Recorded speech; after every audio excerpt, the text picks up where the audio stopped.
Ladies and gentlemen, welcome back to another video by yours truly. I have been diligently practicing this composition, if you will, for our boy Blade. He fell off hard. He fell off so hard it needs to be studied with meticulous care. And I spent the last 2 or 3 weeks trying to come up with some type of support infrastructure that would make our favorite masochists great again. Now, I'm going to present this to you as a catalyst to present to Hoyoverse to hopefully inspire them to buff our boy. And hopefully this could be the start of something great where we start to revitalize all the older characters, bringing them back in ever so gently into our meta as we know it today. This would be beautiful. This would kind of be like an anti-preventative measure for power creep in Honkai Star Rail. And I think overall it would improve the longevity of Honkai Star Rail for the players who have been playing since day one. As you guys have probably seen one of my recent videos, I am always advocating for the veteran players. We are the ones that feel passionate about HSR. We are the ones that try our best to keep this game alive and healthy. And every time this company or any of these companies kind of like just forget about us, kind of hurts. This video is purely inspired by bringing back some of these characters that have fell off hard.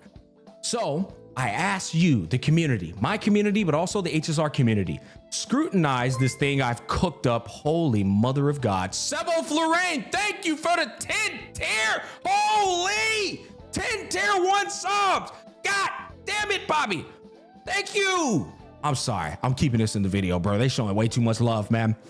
I'm asking you, the community, as well as the HSR community, my community, scrutinize this composition that I've worked hard on. It's comprehensive on the paper.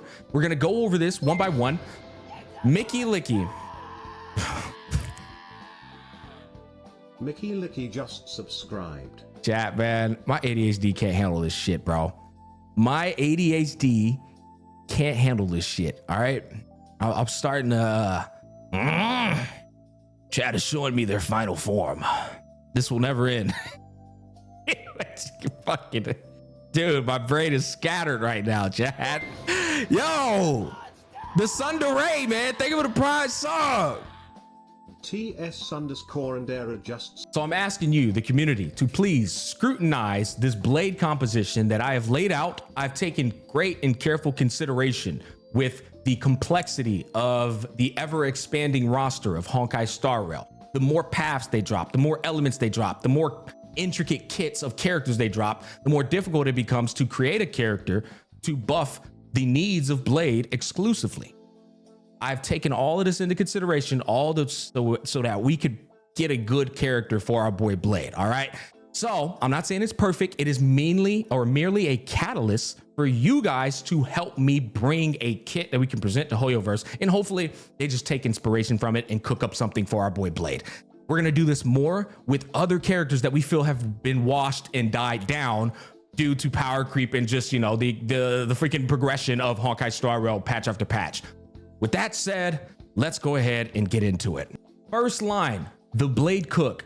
Chat, this is going to be a harmony support for Blade and HP draining characters. Okay. Now, one of the things that I have learned about harmony characters is that they are the only ones that truly buff everybody else. Nihility characters, they can improve damage, but they don't really buff your party. They just make the freaking enemies take more damage. So if they're going to be a harmony character, they have to have buffing capabilities.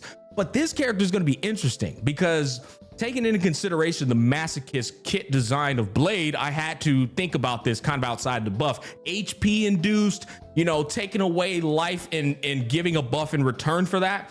The name is Symphony of the Masochist. Now, that doesn't have to be the name. It's just something me and one of my best friends thought up, okay? Here's the skill concept. Creates a blood pact with an ally, inflicting hemorrhage, right? Manifesting a blood ritual. So you know how a lot of these freaking supportive units will have like a ritual down there? You know what I mean? Or some type of like domain where you get the buff. That's what it's gonna be like. Increase their HP by 50%. Concept, what did I get this from? Witches, vampires, succubus, they have something that's, it can be derivative from those type of creatures, mythological creatures.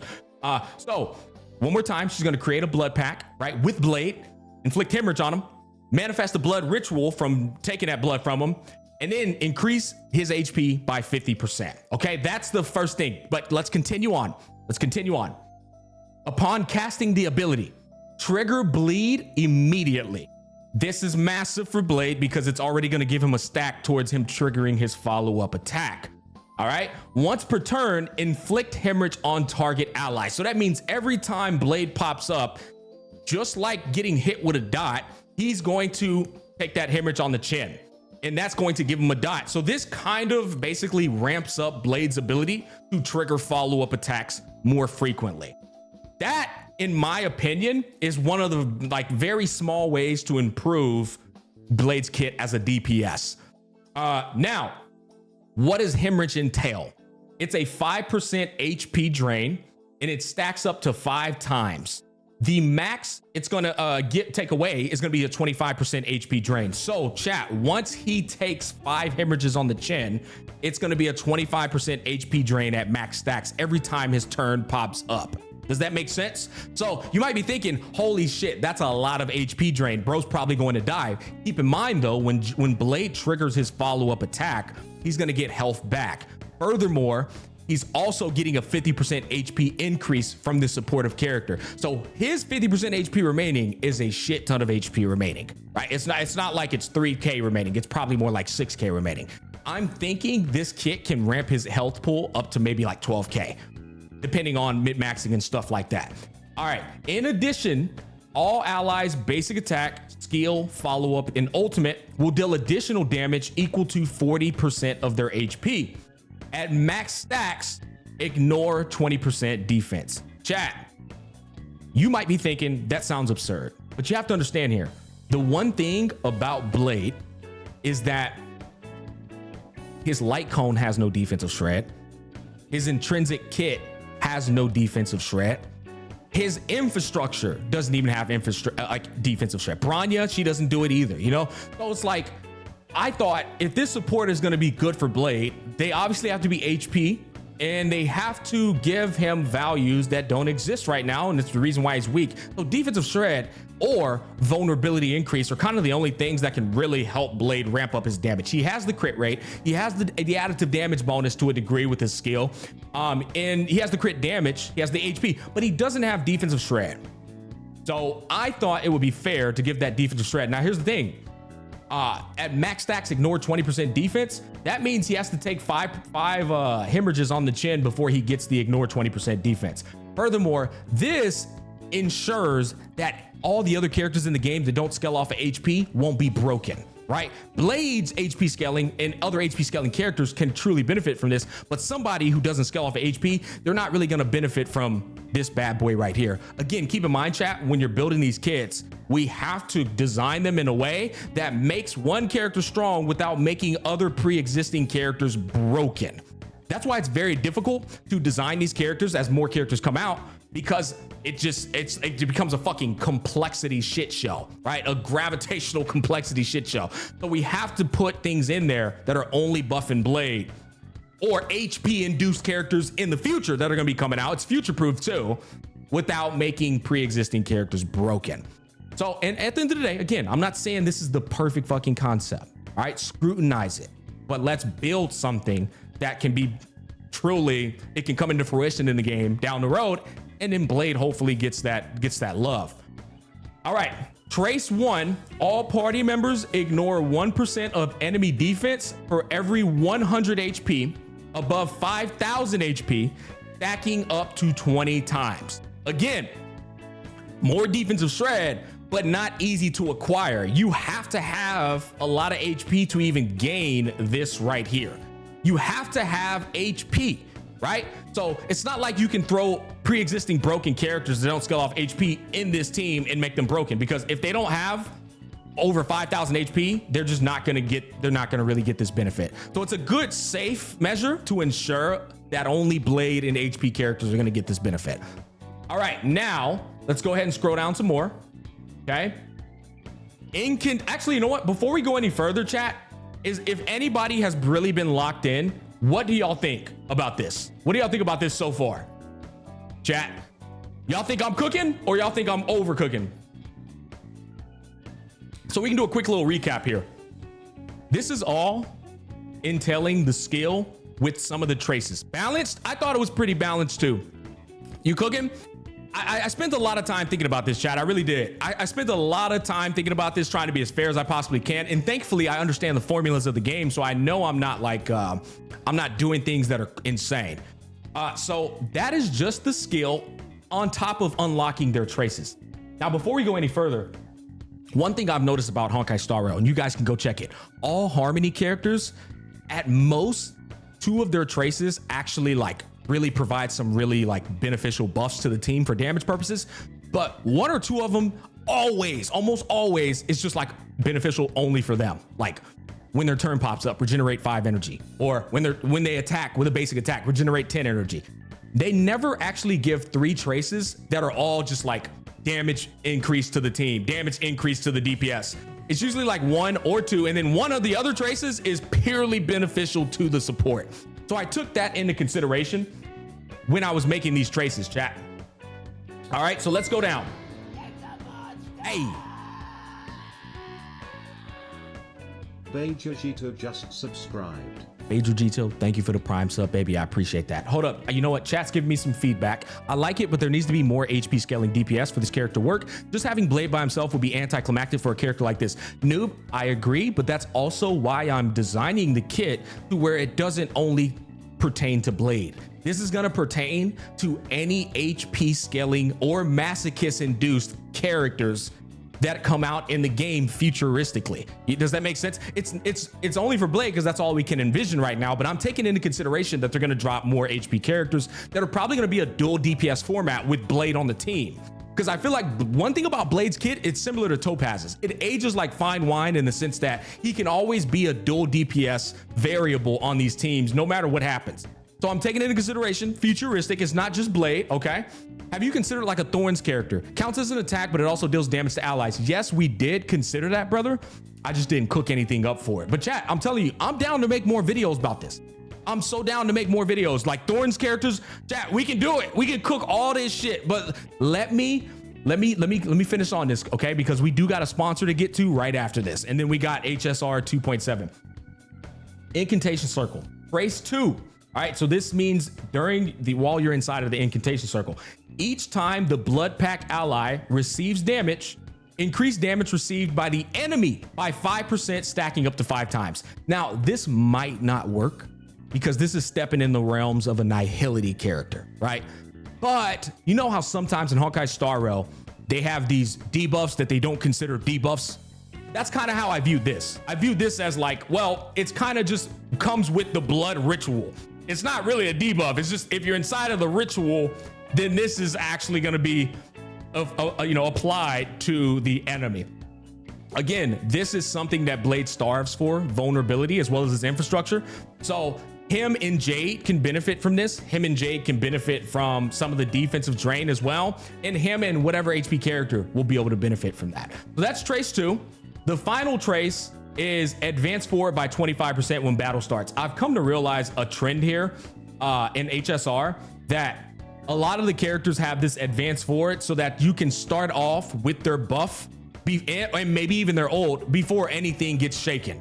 So I gave her the exact same thing that they give to like fucking Robin, that they give to like Jade. A lot of characters have this advance forward by 25% when battle starts. So I thought that was fair, but this is totally up for change. If you think you can change this or cook up something else, chat or community, I implore you, leave your thoughts and that'd be cool. All right, so talent. This is a cook, chat.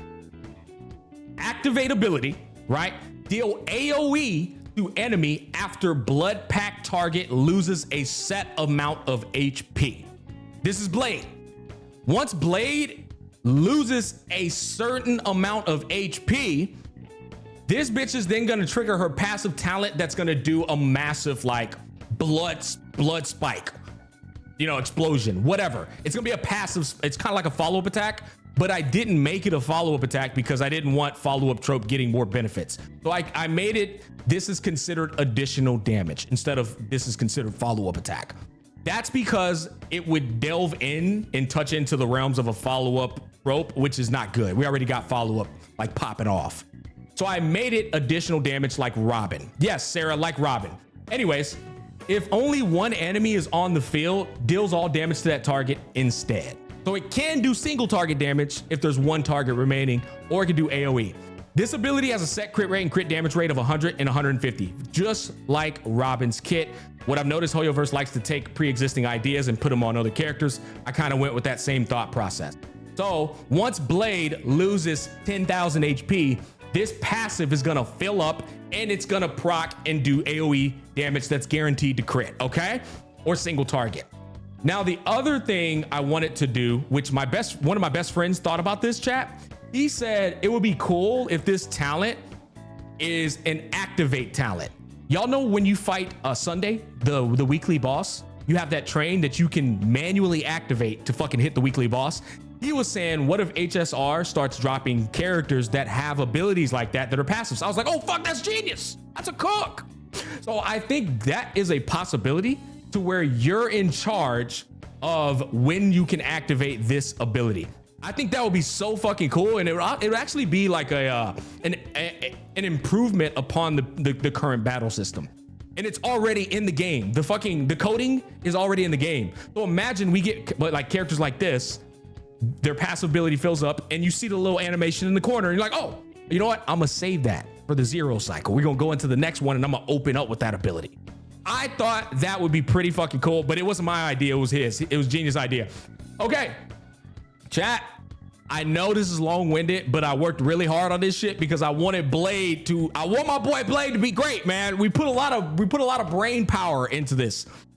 Okay, so let's continue on. Ultimate is called Garden of the Crimson Veil. My boy thought of the name and I thought of Garden. That's it. I thought it was a cool last name. He thought of Crimson Veil and I thought of Garden. Chat, hear me out. I took into consideration that didn't Blade's wife die because she turned into a crazy dragon? What if she came back as like some type of vampire, bro, but still a dragon or something? Then she would be like this dark fucking wedding character, like kind of like, again, a bit on the darkness side of things, and she would be able to support him, bro. You know what I'm saying? Hey, listen, I'm just cooking based off of lore. Wait, that's canon? Is it? I believe so. Chat, listen, all I thought about was Blade is so fucking depressed because his wife died, right? Didn't his wife turn into a crazy fucking dragon? And then, you know, that whole ordeal happened. If she comes back and she comes back as a support to Blade, I think that would be the fucking perfect, I think that would be the perfect goddamn infrastructure for this guy, and he would pop off, you know? I think it'd be cool. Bai Hing is already back. Okay, well then look, that's just for poetic purposes. It doesn't have to be that. That's just for poetic purposes. Fuck the concept though. The what's actually occurring in combat is what actually matters. She died and he tried to bring her back FMA style, then she became an abomination. See, so I was right. His wife died and became violent. No fucking shot. No shot. Smack should be getting paid for this concept. All right, look, we're scrolling down some more. This is it. Chat, I'll be honest, the ultimate was really fucking hard to think of. So, I mean, we'll see. Upon casting ultimate, increase the crit damage and damage dealt of blood pack ally by 50%, right? So crit damage and additive damage bonus, 50%, just for free.